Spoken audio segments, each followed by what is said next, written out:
You're listening to the Sticks in the Six podcast. Here are your co-hosts, Andrew Forbes, Peter Barricini, and Alex Hobson.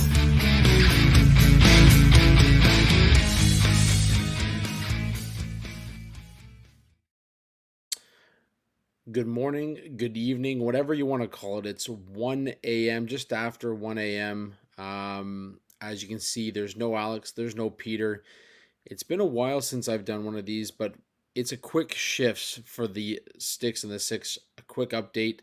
Just a solo cast here, trying to give you a little bit of a late night info session on our beloved Maple Leafs. Obviously, if you tune in live, be sure to jump in on the conversation. We can create a little bit more conversation around the team, around the happenings, around your opinions, around my opinions. It doesn't really matter if you get involved in the conversation. I'm more than happy to chat some hockey, some Maple Leafs action. Obviously, training camp is underway. As always, Sticks in the Six podcast is a proud member of the Hockey Podcast Network. We're also sponsored by DraftKings, and this show and the network is also brought to you by BetterHelp. Before we get into all the great information that we have coming out of Leafs training camp so far, a lot of good news actually. There's a fair amount of good news. Just a quick word from our sponsors over at DraftKings. TD, Tutty, take it to the house. Whatever you call the touchdown, they matter more at DraftKings Sportsbook, an official sports book partner of the NFL. Ready to place your first NFL bet? Try betting on something simple like a player to score a touchdown. If you're looking at the 49ers right now, McCaffrey's out. Deebo Samuel is out. George Kittle is actually out as well. So make sure you lock in Jordan for a rushing TD, anytime TD for week 2 as everything gets underway. No, week 3, we're already week 3 in the NFL. Make sure you lock that one in for anytime TD because they are going to be running, and they're going to be running a lot this week. Ready to do a touchdown dance of your own? Score big with DraftKings Sportsbook, the #1 place to bet touchdowns. Download the DraftKings Sportsbook app and use code THPN. That's code THPN for new customers to get $250 in bonus bets when you bet just $5 and get 1 month of NFL Plus Premium only on DraftKings. The crown is yours. Gambling problem? Call 1-800-GAMBLER. In New York, call 877-8-HOPE-NY or text HOPE-NY 467-369. In Connecticut, help is available for problem gambling. Call 888-789-7777 or visit ccpg.org. Please play responsibly on behalf of Boot Hill Casino and Resort, Kansas. 21 plus age and eligibility varies by jurisdiction. Void in Ontario. Bonus bets expire 168 hours after issuance. For additional terms and responsible gaming resources, see dkng.co/ftball. NFL Plus Premium offer available only to new and former NFL Plus subscribers. Additional NFL Plus Premium terms at nfl.com/terms. Well, like I said, there's a lot of information coming out of the Leafs camp thus far. We're better off kind of kicking it with the first major cuts from the Leafs training camp. Obviously, these are some names that we may see down the road at some point. Just some fresh bodies, some fresh names, some fresh faces at the Leafs training camp this season. Sam McHugh was returned to the Owen Sound Attack of the OHL. Maxim Muranov was returned to Calgary Hitmen of the WHL. Miroslav Holinka was returned to the Edmonton Oil Kings of the WHL, as well as Marshall Finney being returned to the Edmonton Oil Kings. And Nathan Mays was returned to the Spokane Chiefs of the WHL as well. Those were the first 5 cuts after day 3 of Maple Leafs training camp. Obviously, eyes right now, I know there's been a lot of talk about Berube focusing a lot on Nikita Grebenkin or Grebyankin, however you want to pronounce his name, his Russian name versus his North American name. There's a lot of talk about his size, the way he plays the body, the way he can add that offense, and he really took a step forward in his development last season. He's a guy that's definitely going to be fighting for a roster spot heading into the home stretch of training camp. And remember, folks, we are just 3 weeks away, not even 2 weeks away from the start of this season. It's coming up fast. It's going to be a flurry towards the end of training camp. Obviously, guys like Grebenkin, Cowan, Minton, obviously being hurt, kind of, it's not the greatest thing to hear, especially for a guy who could have been fighting for a roster spot this season.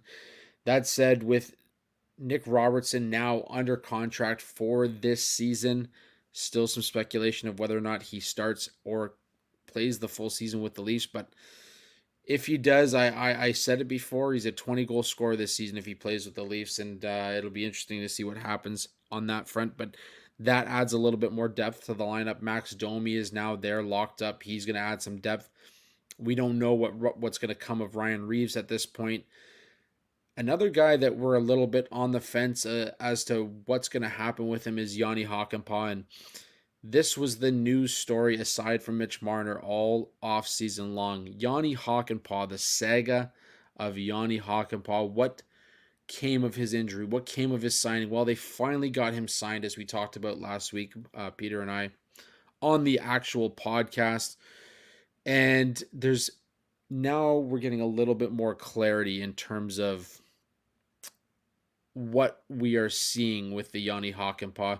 Obviously a big body, 6'7", big 220-pound defenseman, a guy that the Leafs could obviously use heading into a playoff push. I know that's a long time down the road. We're just kicking off the season, but a guy that they can use all season long that will add some depth to that blue line, add some stability, some strength, some size.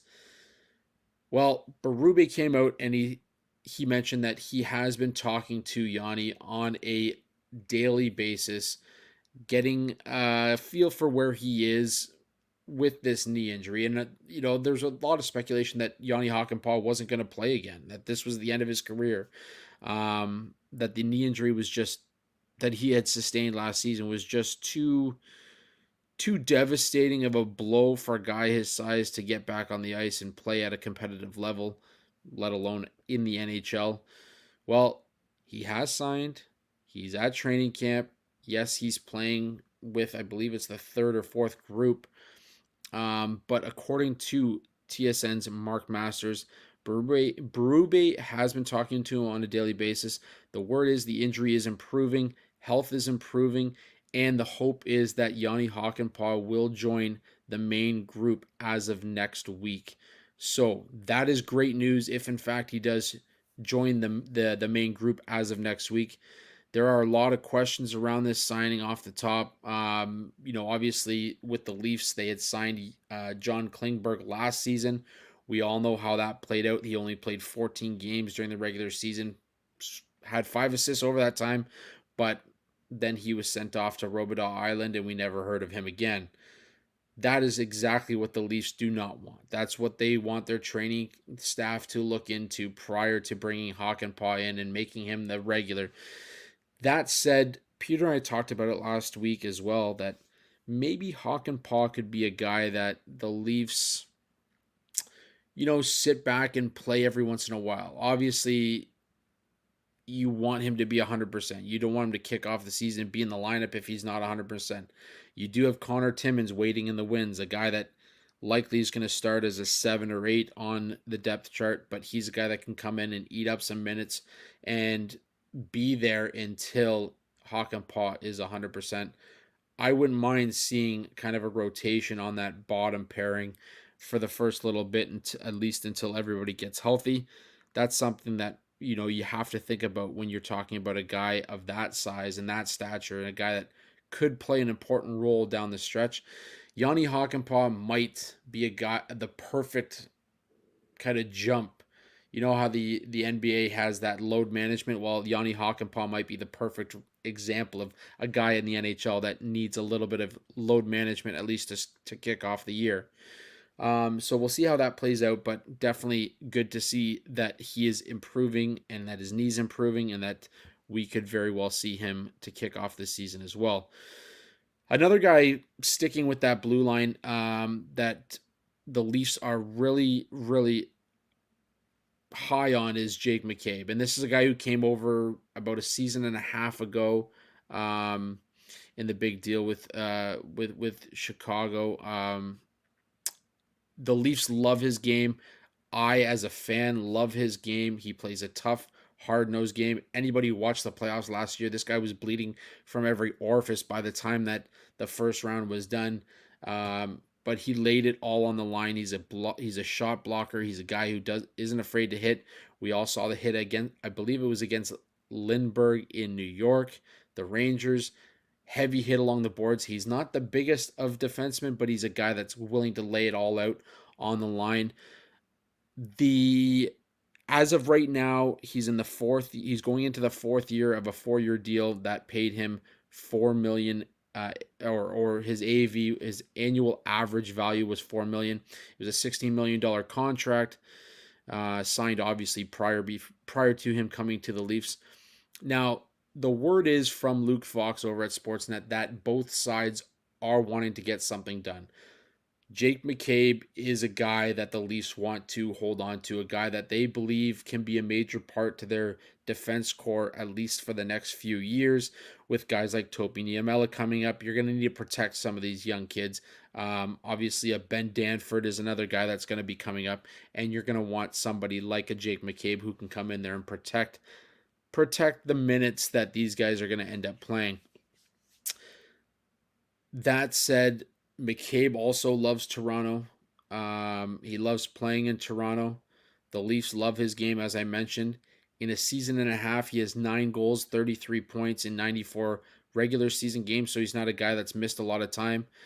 As I mentioned, he's in the 4th year of a 4-year deal that carries a $4 million AAV. So this could be a perfect opportunity to lock him up.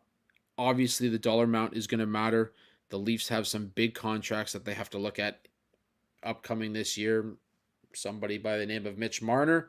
So we will see how that plays out. But like I said, definitely a signing that they're looking to get done. It's good to see that preliminary talks are happening. And the word is that he has no issue negotiating during the season either, which means that there's a likelihood that he wants to be in Toronto. There's a likelihood that, this deal is going to get done at some point during the season.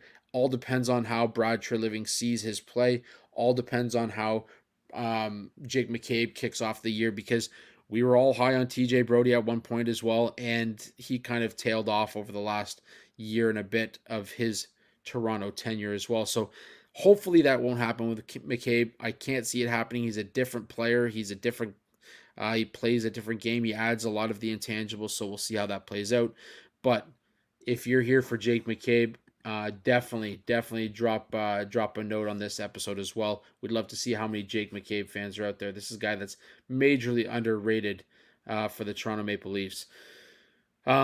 Before we get to the last point, as you know, as I mentioned off the top of the show, this is a quick hits or quick shifts episode. So we're looking at only about a half an hour. We're about 15 minutes in. So we've got last couple notes before we close it out for the evening or the morning, depends on where you are and I guess what you consider this. If you haven't gone to bed yet, it's late night. If you have and you're up ready to go to work early morning, this is your early morning show. So I appreciate you tuning in. Peter, I know, also appreciates you tuning in, even though he doesn't jump on for these quick hits with me. So that said, this show, as well as the Hockey Podcast Network, are brought to you by BetterHelp. BetterHelp, what's something that you'd love to learn? I know as adults, we don't necessarily get to learn as much as we once did. We lose that imagination. We lose some of that sense of childhood. Kids are always learning and growing, but as adults, sometimes we lose that curiosity. And therapy can help you reconnect with your sense of wonder, because your back to school era can come at any age. Doesn't have to happen when you're just a kid. As I've mentioned multiple times in joining with BetterHelp, is that I've gone through therapy. I've used that to kind of jump in over my roadblocks that I've come to in life. It has helped. I think it's an immense help when you have somebody outside of your core to kind of talk to about those roadblocks. If you're thinking of starting therapy, I recommend you give BetterHelp a try. It's entirely online, designed to be convenient, flexible, and suited to your schedule. All you have to do is fill out a brief questionnaire to get matched with a licensed therapist, and you can switch therapists at any time for no additional charge. Sometimes the first one isn't exactly who you're looking for. Rediscover your curiosity with BetterHelp. Visit betterhelp.com/THPN today to get 10% off your first month. That's BetterHelp, HELP.com/THPN. Well, our last couple notes here for the podcast as we close out episode 5 of our quick shifts. And again, thank you all for tuning in. We appreciate it. But we have to talk about Dennis Hildeby. And this is a guy that I've been high on for a long time. I've praised Dennis Hildeby. I've praised the Leafs for developing him the right way. He's a 6'7" goalie. He's homebred by the Maple Leafs. And now he's getting praise from a Stanley Cup champion in Anthony Stolarz. So Stolarz is in the same group as Hildeby at training camp. Obviously, Hildeby is a younger guy. He's up and coming. He's playing at the AHL level. This is what a Stanley Cup champion in Anthony Stolarz, albeit maybe not always a starter, but Anthony Stolarz has been in the NHL. He's earned his stripes. He's now a Stanley Cup champion thanks to the Florida Panthers last season. This is what he had to say of his younger counterpart in Dennis Hildeby. For such a big guy, he moves extremely well. Once he starts getting that experience, I think he's going to be one hell of a goalie in this league. Thinking back to where I was at his age, I don't think I was as crisp as him. Now, Dennis Hildeby, like I mentioned, is a homegrown goalie. The Leafs have not had a good homegrown goalie since, I know this is going to sound crazy, but since James Reimer. And now James Reimer is obviously a guy who's played, I believe it's 500 games now at the NHL level, which is no easy feat by any means for a goaltender. So kudos to him and what the Leafs were able to get out of him during his tenure with Toronto. That said, I do believe that Dennis Hildeby has a ton more upside. Last season with the Marlies at the AHL level, he had 41 games played, a 241 goals against, 913 save percentage, 4 shutouts. He had a 21-11-7 record. Now that fell off a little bit come playoff time with a 335 goals against, 896 save percentage in 3 games. But remember, this was his first full season of North American hockey. This is a guy who was coming over from Sweden, coming over from the SHL, where he posted incredible numbers as well. So give it some time. This kid is still young. He's, like I said, he's a drafted and developed within the system, which is not something you can say very often about the Leafs goaltending prospects.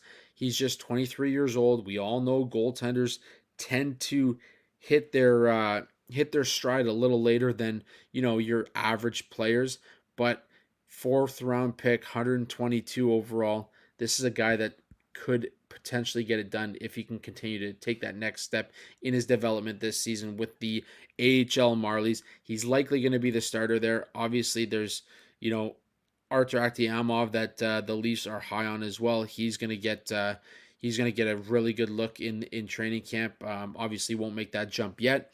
And then there's Vyacheslav Peksa as well, who has also put in some time at the ECHL level with the Newfoundland Growlers. That team obviously folded this offseason. So Pex is another guy, maybe not as high as Hildeby and Akhtiamov, but he's definitely on the depth chart and somebody that the Leafs are looking at. So keep those names in mind, because it's not often the Leafs draft, develop, and make their goaltenders take that next step to the NHL level. I think there's at least two out of those three are going to make that jump. And obviously, Anthony Stolarz agrees that, Hildeby's a guy that we're going to see at the NHL level, hopefully in blue and white at some point in the next couple of seasons. Well, that's all I've got for you tonight. Like I said, a quick shifts episode. The last note I'm gonna say is we love music here. Peter loves music. Alex is doing a tour right now where he helped write songs in Nashville. It's hitting the radio. So Alex is a big music guy. During his tenure, Sheldon Keefe was also a big music guy at practice with the Maple Leafs.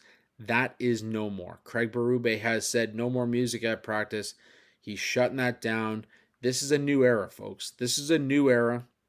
And as I mentioned, we are roughly 2 weeks out from the start of the season. This is a big 2 weeks. This is where decisions are going to be made on the roster. The opening night roster is going to be decided, and there's going to be a lot of happy players that are going to get to put on that blue and white jersey to kick off the 24-25 season. And there's going to be some players who are disappointed. Regardless, whoever's there when it's all said and done, there will be no music at practice for the Toronto Maple Leafs. This is the start of the Chiefs era. I'm excited to see where it goes. I hope you all tune in this season for the Sticks and the Six on the Hockey Podcast Network. As always, thank you for tuning in. Like I said, it's 1:30 in the morning. I got a couple viewers here. I appreciate you guys taking the time out of your night, your morning, whatever it is, to tune in and listen to me ramble on about all of our crazy Maple Leaf bullshit. Regardless, we'll be here all season long. We're excited to kick off season 5 of the Sticks and the Six podcast. We're going places, folks. We are going places. Continue to tune in. Continue to comment. If you are looking for tickets this season, or tickets to close out the MLB season, or hell, maybe you're a basketball fan and you're looking for tickets to the NBA, make sure you check out SeatGeek. Use code STICKSINTHE6 for $20 off your first purchase. Outside of that, big shout out to the Hockey Podcast Network. This place is phenomenal. The work that Kyle and Dylan put in on a daily basis continues to provide dividends. Make sure you check out DraftKings. Make sure you check out BetterHelp if you need it. It's definitely something that's worth giving it a go. Use code THPN for 10% off your first month. Otherwise, that's all I got for you. I appreciate you tuning in at 1:30 in the morning for a quick shift with the Sticks and the Six, Andrew Forbes. Until next time, when I got Peter back with me, and you get a little bit more animation from the two of us. Thank you again for tuning in. We'll see you next time.